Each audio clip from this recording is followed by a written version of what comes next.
There's research out there that shows job satisfaction, and this is from a survey done by CNBC and SurveyMonkey, I think. And it said it's like 81%. Job satisfaction is 81%. And I'm like, smoke coming out of my ears.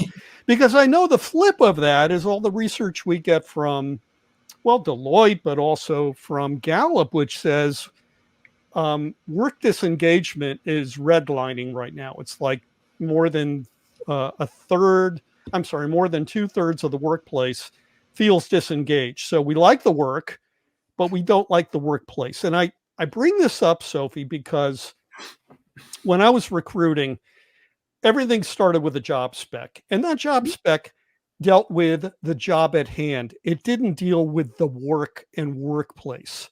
Yeah. So to that point, it might say job located in Midtown Manhattan or Central London Business District or something like that.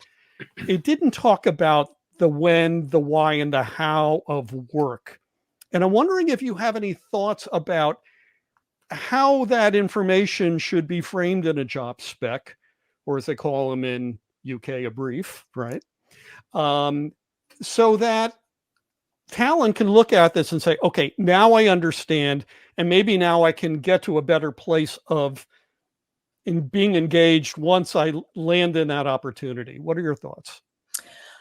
Well, certainly the youngest these youngest employees, these Gen Zs, when they're coming in and they're looking at the website and they're looking to values, and I counsel Gen Zs and so say, if you want to try and understand if there's a good fit for you, look at the values, because those are the things that should be more tenable. They actually, are some things that should not change, like the values of an organization, because that's what actually is going to connect an employee if they are hired and that corporation, because there's no job security whatsoever, right? And so this loyalty that is expected of young employees, when there's no loyalty extended to them, there's no guarantees of anything extended to them.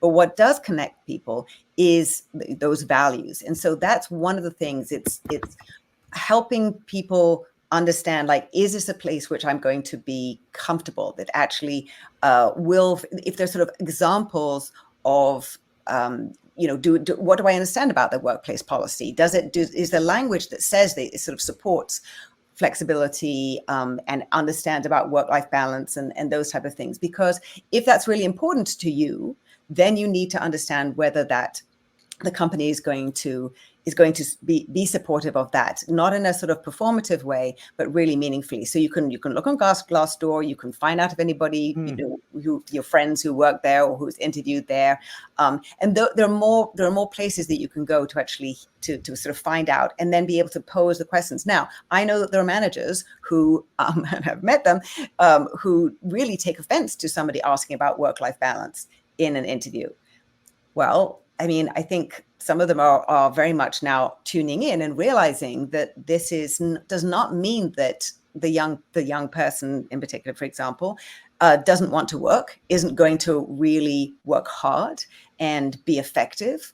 But it does mean that they want to understand how they're going to be. They might have concern about mental health, about burnout, about how work is being approached and the attitude towards work, and supporting employee well-being. So those are all the things that there needs to be understanding from in both ways, and that ability to hear the question and not react and judge the question if the young person is asking it.